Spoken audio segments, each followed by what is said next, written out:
Since it's the month of love, we decided that we should talk about love.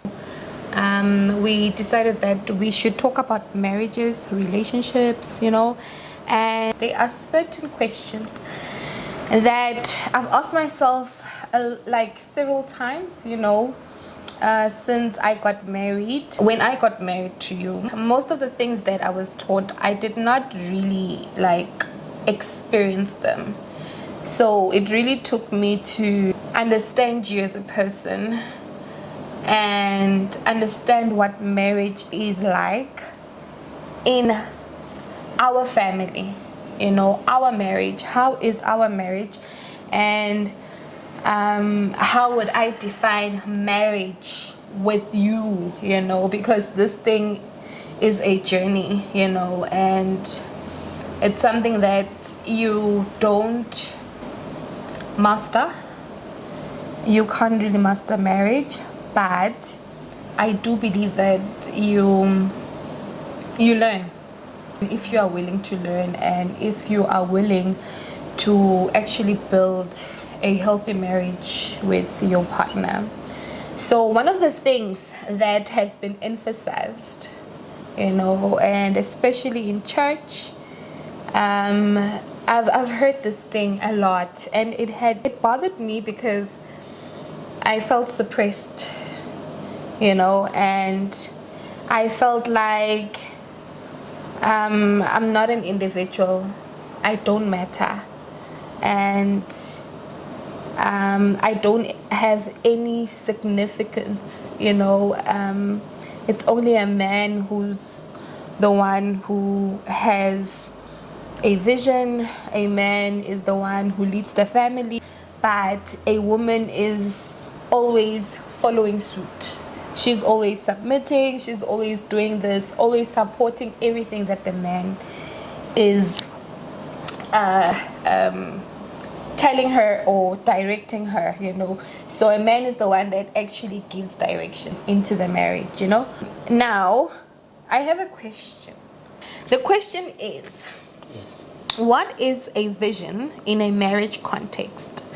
And is the man the only one who has a vision?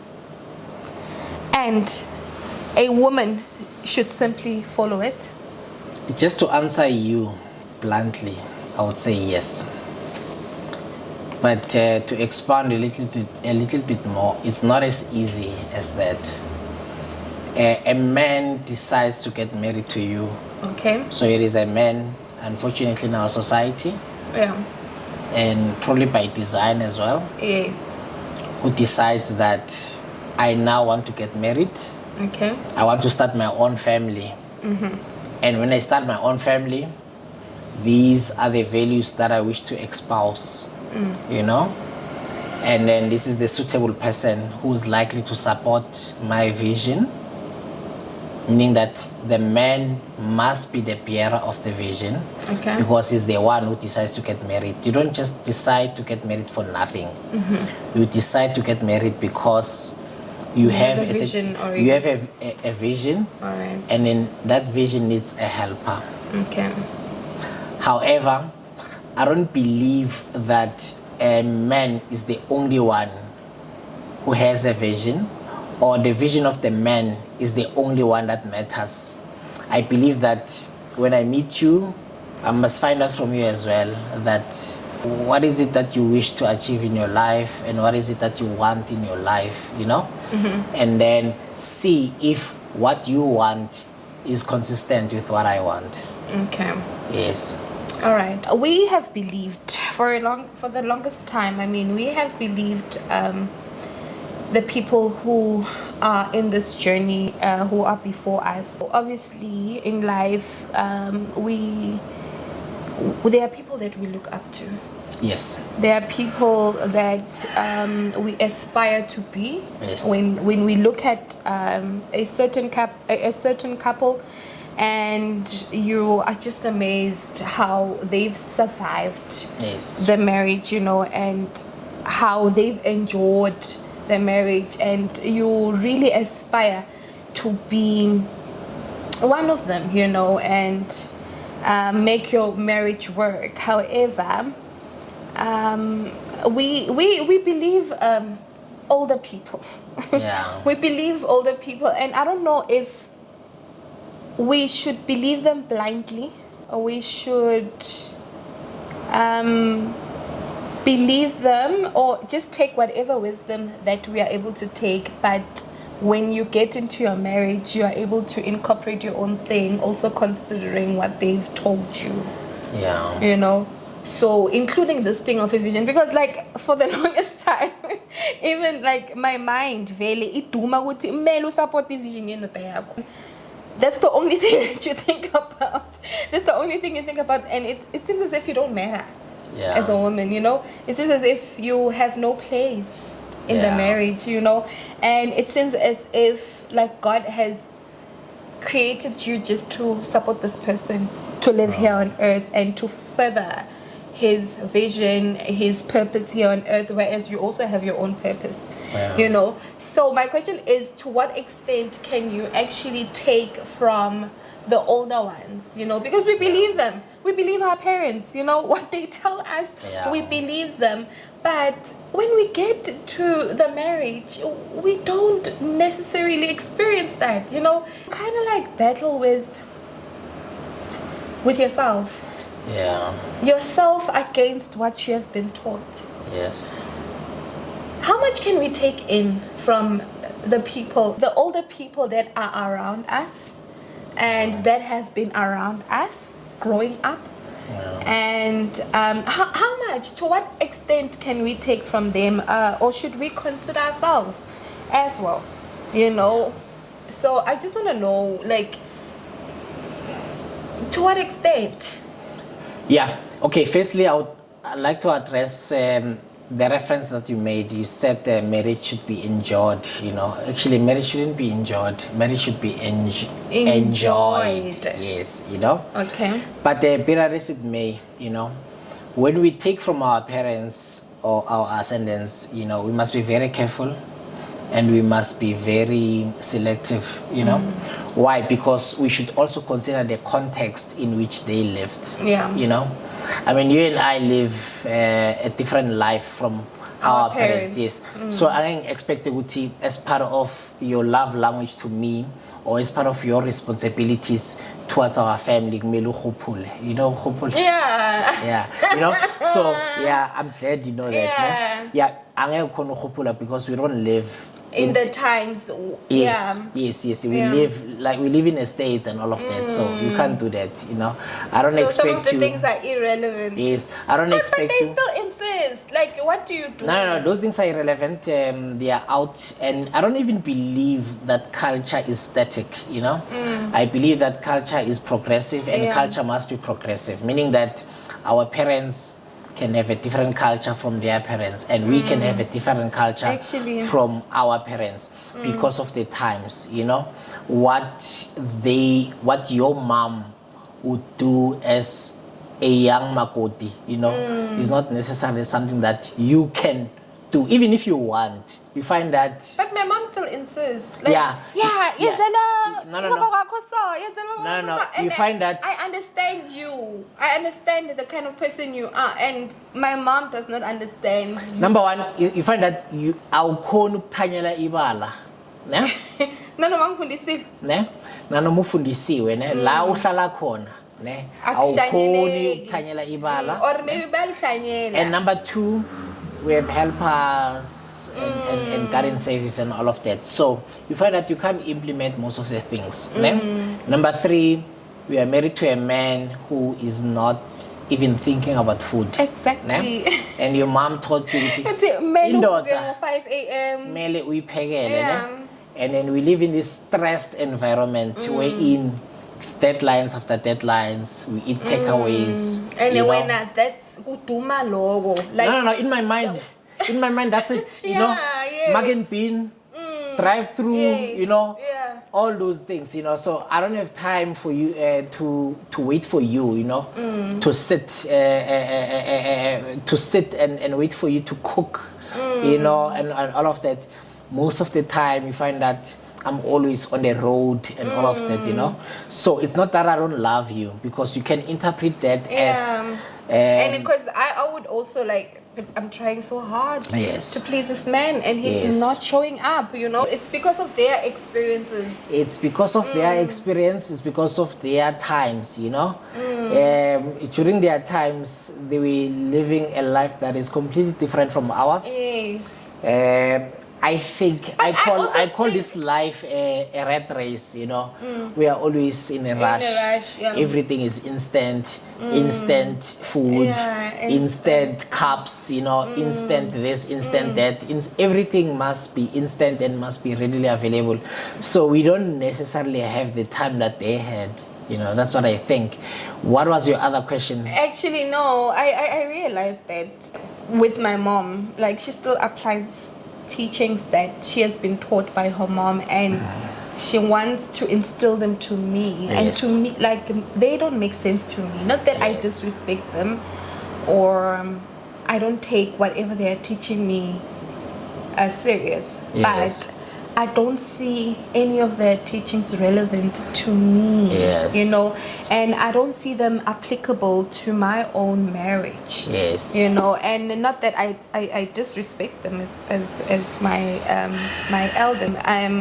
I've come to understand my spouse. I've Yes. come to understand how my marriage is like, you Yes. know, based on the experience Yes. that I have, you know, and Yes.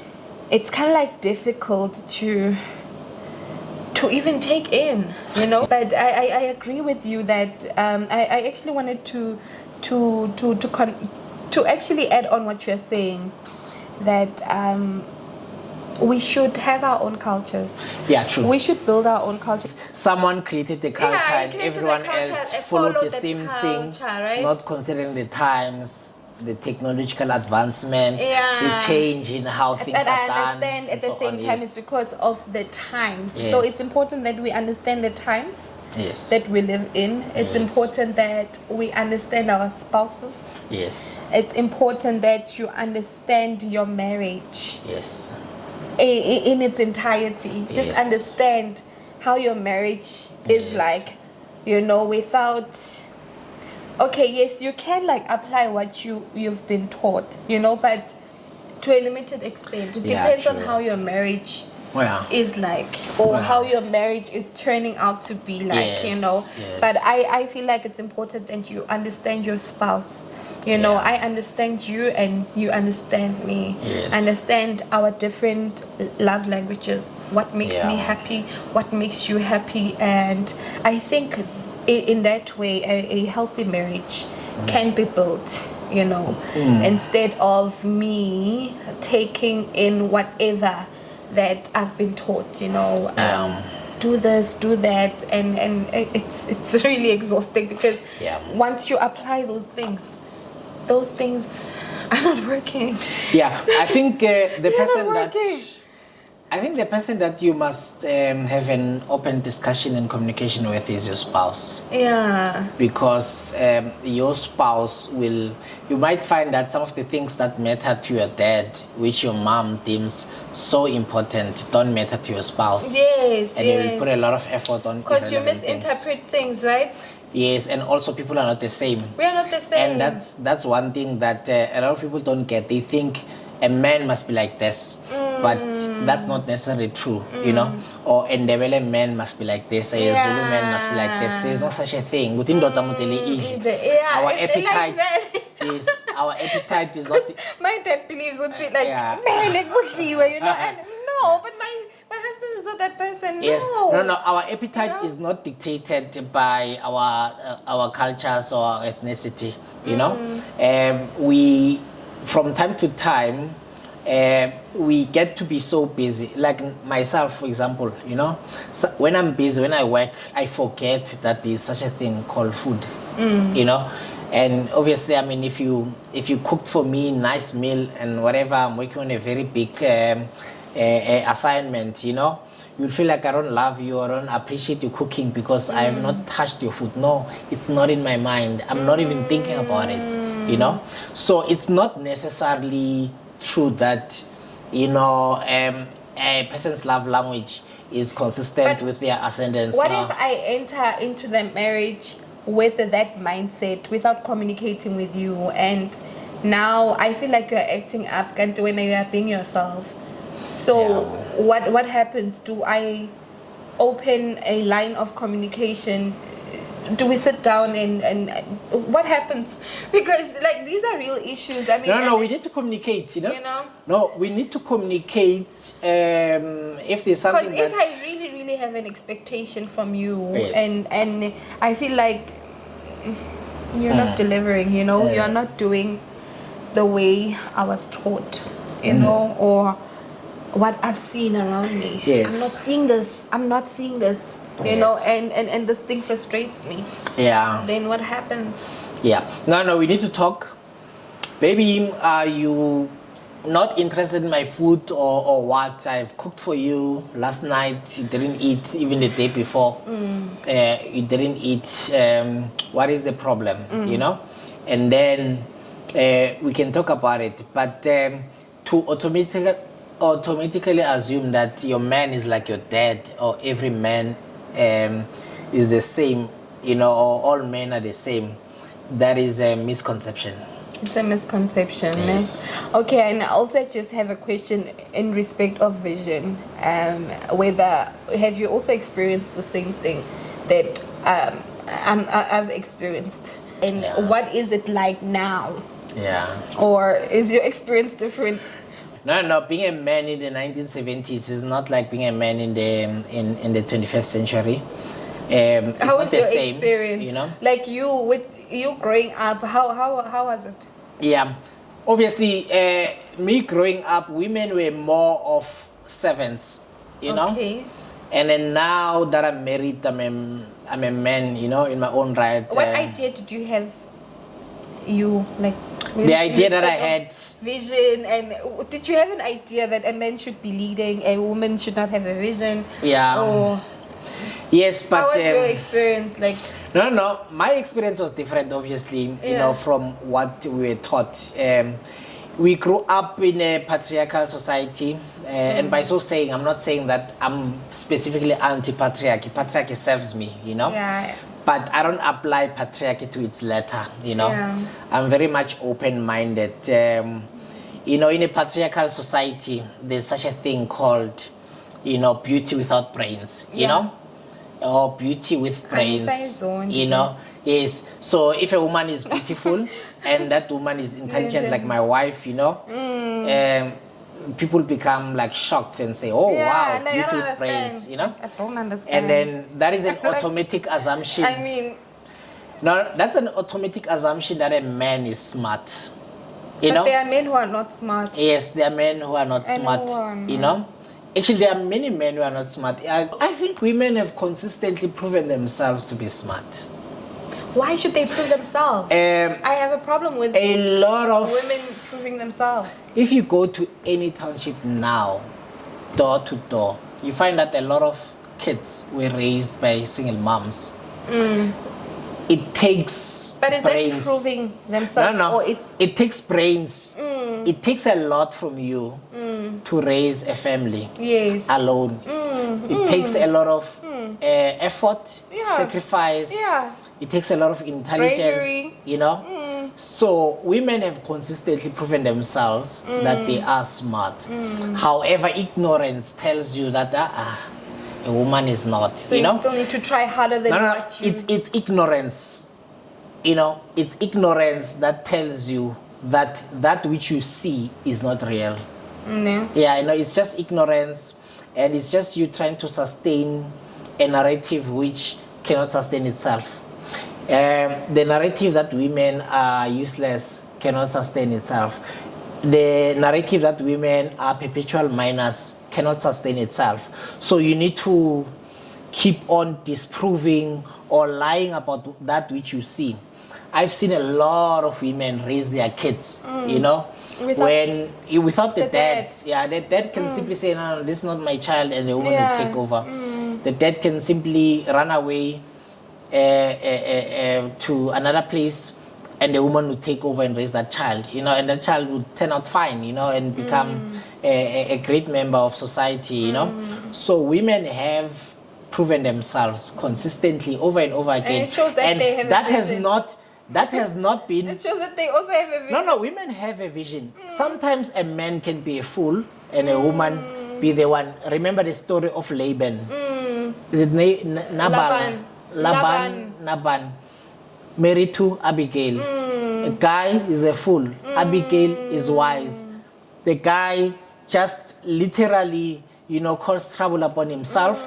And then the woman, Abigail, goes to David to try to save his life, So women are sometimes, wiser than men, And I'm saying that because I've seen it consistently, it's something that you cannot deny, or it would take a special stupid person to deny, So, no, women are equally smart, sometimes even smarter than men, It's just that a narrative has to be pushed, in order to maintain a patriarchal, and I also understand, I think probably what God had meant is that a man should always be a leader, but practically speaking, man has failed consistently. Yeah, true. That's why sometimes, a woman would step in, but also we have to give glory to the man, because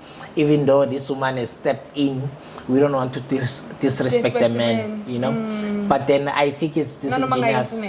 Yes, no, it's disingenuous for us to negate the role that women play in society. It's very much disingenuous. Women are very crucial in society. Yes, we need men.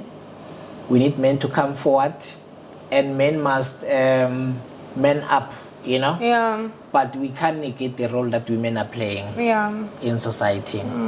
Yes. No, Did I answer your full question? You've answered me. And then, are you done with vision? Or should I add on it? No, I'm done, unless maybe there's something else. This is what I want to add concerning a vision. A man conceives a vision. Usually a woman supports a vision. But this is what I believe. I must support you in your endeavors. And then you should also support me in my quests, So if you read, I'll just go to the book of Ecclesiastes now, and then the chapter is chapter 4. It's a very beautiful chapter, but I'll only read from verses 9 to 12.